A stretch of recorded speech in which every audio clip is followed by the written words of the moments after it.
I want to preface this video by saying I love Pokemon Go. I'm unapologetic about it. I've made countless friends through this game. I've met so many cool people. I've had so many shared amazing experiences. I've traveled across the world. I've competed in world championships. I've been able to go full time and get by doing something that I really enjoy doing, making content like this for all of you. However, that doesn't mean it's immune to constructive criticism.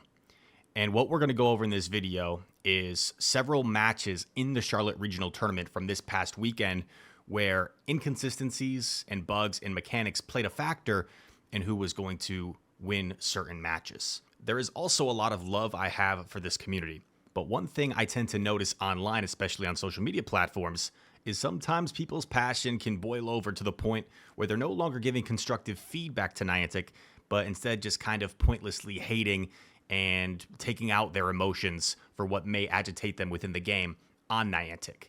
The last thing I want for this video is to see commenters spreading unconstructive and pointless negativity in this space. I want this to be a positive video with the intention of pointing out flaws and bugs in mechanics that are unfair and gain attention and spread the word as to how we can improve these things so that this game is better for the future to come. I hope you'll stick with me, and let's get into the footage. As we get into the breakdown and the analysis here, I also want to encourage you to check out Though Technical, one of my friend's videos explaining in detail a lot of these bugs and mechanics that he made recently. I also want to encourage you to check out the latest VOD or video on demand on Twitch of It's Axin. Probably not the latest, actually, but from over the course of the weekend, he broke down in one of his recent Twitch streams some of these matches as well. So, the first battle we are going to look at is going to be Jjen versus ILQM or Elum, Game 2. Two really cool dudes. I'm very good friends with Elum, friends with Jjen as well. I'd consider Jjen a friend. And we're going to see Mandy versus Whiscash, a positive lead. And I'm going to let this match play out in its entirety, because there are 2 points of lag in which Jjen will be effective here and what ends up being an extremely close endgame. So, Mandibuzz in a positive matchup here against the Whiscash. This lead is going to play out. We're going to see a couple debuffs come through from Whiscash, which speaks to another topic, right, of the Skull debuff being 50% and whether that should be potentially nerfed, because it does add a lot of RNG to the game in terms of whether you're going to get the Skull debuff or not, flipping that coin so many times. We're going to see the Dark Pulse come through, which should help Jjen secure switch advantage here. Dark Pulse doesn't quite knock out, but the next Snarl does. And then we're going to see Elum elect to come in with the Gligar to farm down. Here's where the first point of lag ensues. We're going to see Jjen come in with the Whiscash, and you're going to see Jjen's Whiscash come in a turn late. So normally, the way the game works is when you have two-turn fast move users, Whiscash being Mud Shot, 2 turns, Gligar being Wing Attack, 2 turns, you should be aligned. And when one of the 2 trainers throws a charge attack, you are going to sneak a fast move through. We're going to see Elum throw the charge attack first, and because Jjen came in a turn late, due to no fault of his own, he will get denied a Mud Shot and will not get that extra Mud Shot that he should be awarded. So you see, we're going to see Elum throw, and no Mud Shot sneaks through for Jjen, which may seem insignificant, but in what can be very closely contested games, right here, no Mud Shot sneaks through as the Gligar throws. Let's just do it one more time real quick, and I'll do it in regular speed. Sorry about that. Regular speed. 1, 2, 3, 4, 5. So each trainer threw 5 fast moves, and Elum was able to throw his charge move. So Whiscash should have got a 6 Mud Shot, but it did not. Anyway, the game continues on. I'll go back to 1.5 speed here as this matchup plays itself out. Going for Scald, Elum shielding it up. Going for a dig now onto the Whiscash. We're going to see Jjen elect to shield the dig. A Scald now coming through. Elum's going to put up his final Protect shield, protecting his Gligar. This Scald would do a lot of damage. We see a debuff come through. Expecting the catch, we see Jjen elect to save his Scald, so he has that Scald loaded, and then we're going to see him come in with the Skeledirge right here. Skeledirge goes for Disarming Voice, and we're going to see Lickitung go for the Power Whip here. This is a pretty even matchup in the Zero Shield scenario because you're going to outpace the 2 Disarming Voices. Elum is going to go for the Body Slam. Is the Body Slam... Or sorry, no, Disarming Voice gets off first. That's going to knock out... Gets off a Disarming Voice here to chip away at the Gligar. And now, without a doubt, it's in Scald range. So we can see right here in this frame, Jjen tapping where the Scald... He's already tapping where the Scald... He knows he just has to get the Scald off. Both trainers have a charge move loaded. Elum has a ton of energy, so he's actually got like 2 charge moves. We see Jjen tapping where the Scald is, and the move never shows up, which allows Elum to not only get the move off first, but it doesn't allow Jjen to charge attack priority the Gligar. Jjen was tapping where the Scald is, and because Elum has a second move loaded, when the move finally populates for Jjen, he loses the charge attack priority. So what should have been a CMP and should have been Jjen winning this game ends up being Elum getting the win. And Jjen, of course, is going to dispute this. And eventually, it goes to a rematch. Now, trainers do have the option to potentially concede a game if they feel like they clearly would not have won if out for lag. But no one is... No, it's not... One thing I want to make clear is no one should hate on Elum for not conceding. This is no person's fault. This is the game's fault, right? This is not Elum's fault. This is not the staff's fault. This is the game not functioning properly. And Elum is trying to qualify for Worlds. There's money on the line. And also in his defense, even though he knows potentially that Elum knows most likely that the game lagged on Jjen's end, which allowed him to win. From Elum's perspective, what if Jjen pulled a Rise and forgot which side the move was on, so he waited a turn and then didn't click it fast enough, and then Elum was able to CMP because the first wasn't. So, like, there are reasons for Elum to not concede this game. So I don't want any sort of negativity directed towards Elum. But what ends up happening is Elum... this game is awarded as a rematch. It's a straight-up rematch. And then, I forget, I think Jjen wins the rematch, and then Elum wins game 3. But you don't know how that's going to impact the mental side of it, you know, for both trainers. So that was the first one. Then we're going to scroll ahead quite a ways. All right, this next match is going to be House Stark 93 against Beach 7, 2 phenomenal battlers. House Stark, a former regional champion, top 3 NAIC. Beach has been in numerous top cuts and will probably be able to qualify for Worlds this season. And here we're seeing a positive lead for House Stark, Lickitung against Azumarill. This match is going to play out, and it's going to be more towards the end game where we're going to see some sort of inconsistency obscure the match result. So Lickitung playing this out, of course. House Stark going to overfarm. We see eventually elect to go for the Power Whip. Beach deciding whether he wants to preserve the Azu. He's going to let it go. Azu goes down. In comes Charjabug. Charjabug's going to have to eat a Body Slam before it can farm down this Lickitung. And we see the Pokemon that House Stark has in back. He's got a Whiscash and a Registeel. Comes in with the Whiscash, which makes sense, but unfortunately for Stark, the Registeel is looking to be aligned with that opposing Whiscash in the back, so Beach swaps, and Stark just kind of has to stay in here and fight out this Whiscash with his own Whiscash. Going for the Scald. Scald is going to drop the attack of Beach, and now another charge attack is coming through. Scald gets shielded by Stark, and there is no debuff, so a little bit lucky there for Stark. Scald coming through, 50-50 shot, right? 50% chance of attack debuff. Gets another one back-to-back. Another Scald. This is what the Whiscash mirror is these days, right? Just who gets the Scald debuffs. That Scald does debuff. Stark is going to throw a Mud Bomb here because it seems he plans on dipping out now that the opposing Whiscash is debuffed and is within Focus Blast range.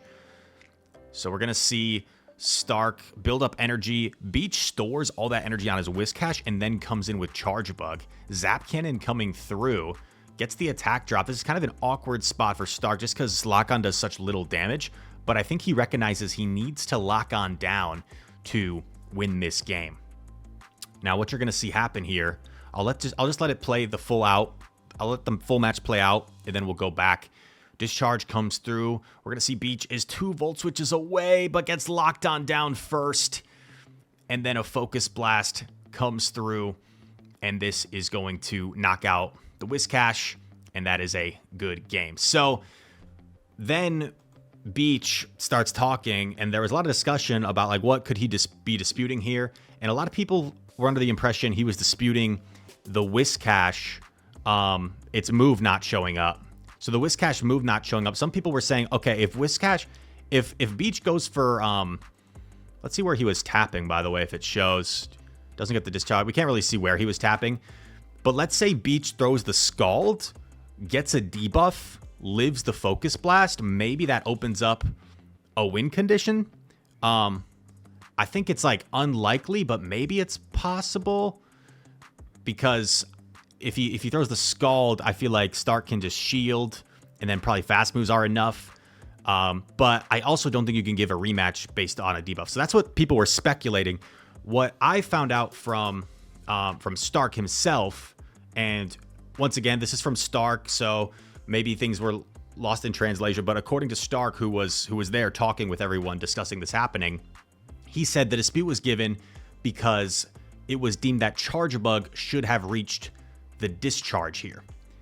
Now, I really encourage you to watch Though Technical's video on damage registration error because it explains it in detail really well. And I probably won't go like super duper in detail. I'll give you the short Cliff Notes version.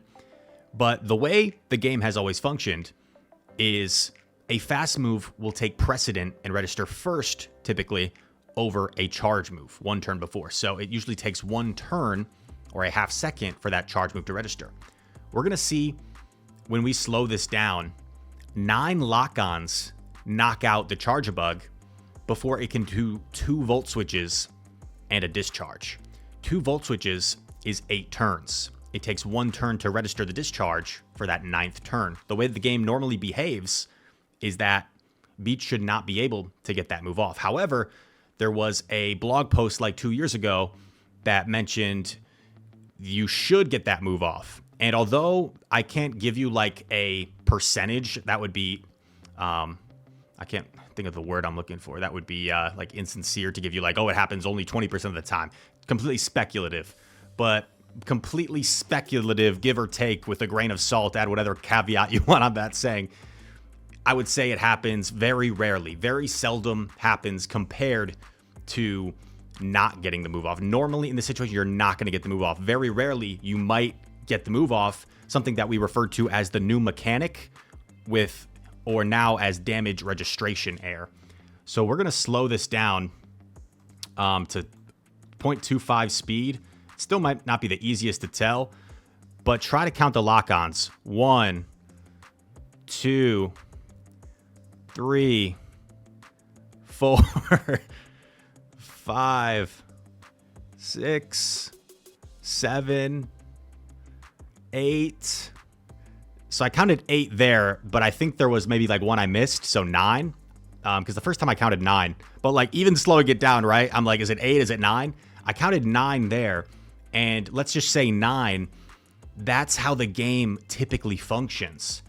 So if this was deemed a rematch because 9 lock-ons knocked out, and they're saying that's 9 turns versus 8 turns, in my opinion, this should not be a rematch because I feel like this happens most of the time. And if we start disputing when a Gligar does 4 wing attacks and it gets knocked out by the 3rd bubble before it can throw the dig, I feel like we could be disputing tons and tons of games. And that's how the game normally functions. So I think there needs to be some clarification because I don't think this sets a good precedent.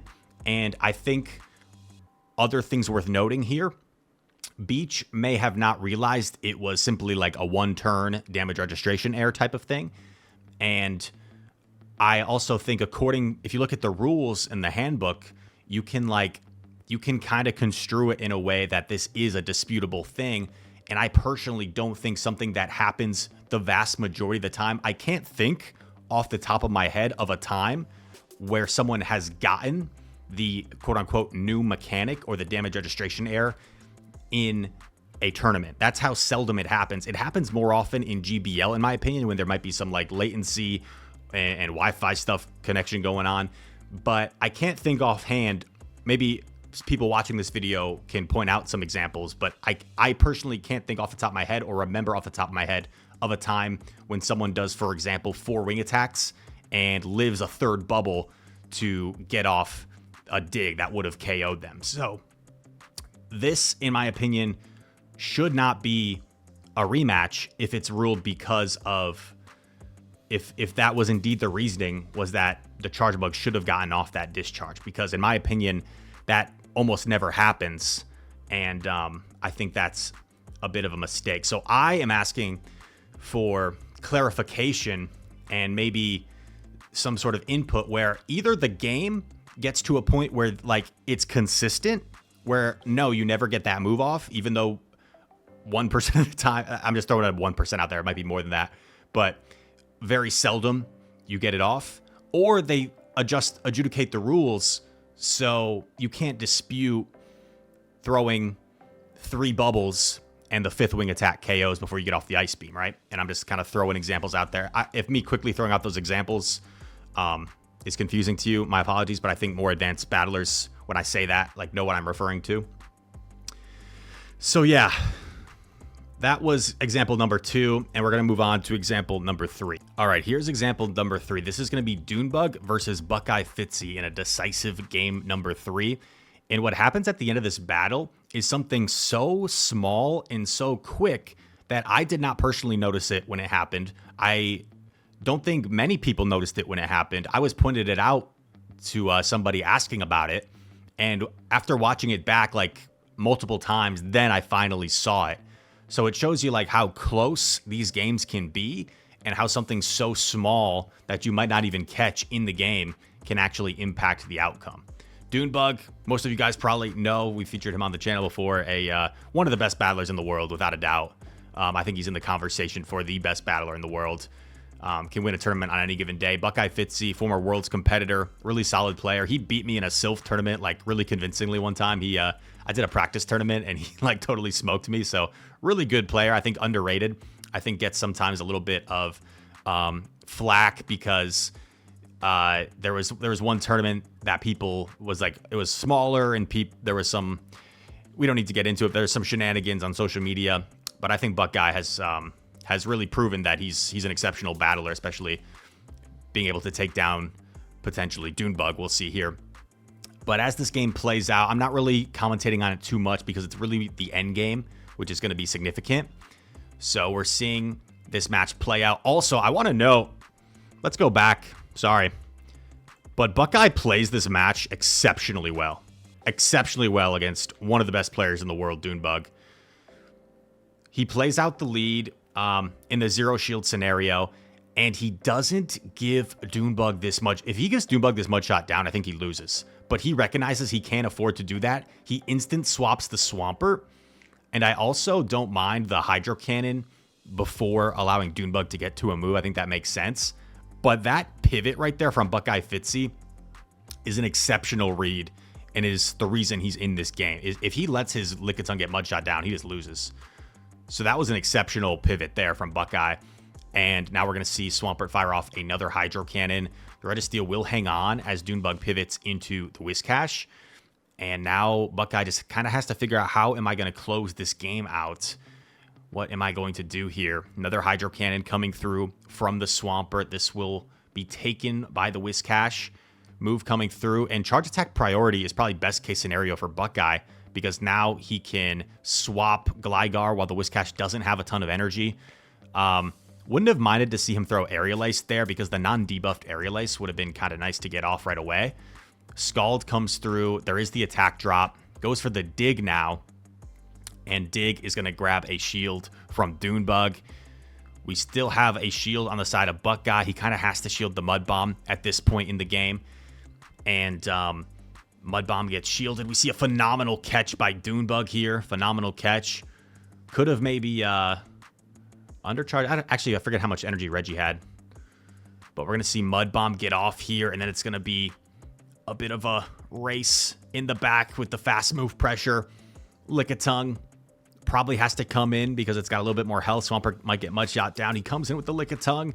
Dunebug can't afford to take the fast move damage. He throws the Mud Bomb right away. And now it's going to be Mudshot versus Mudshot. Which Mud Boy will KO the other one first? And Buckeye takes the win in an insane game. And this was an incredibly exciting win for Buckeye, who I thought played absolutely exceptionally to win that game. However, there is a caveat. And this one, I almost feel bad pointing out because no one really even noticed it compared to other times when lag is more obvious. But what happens here in this end game?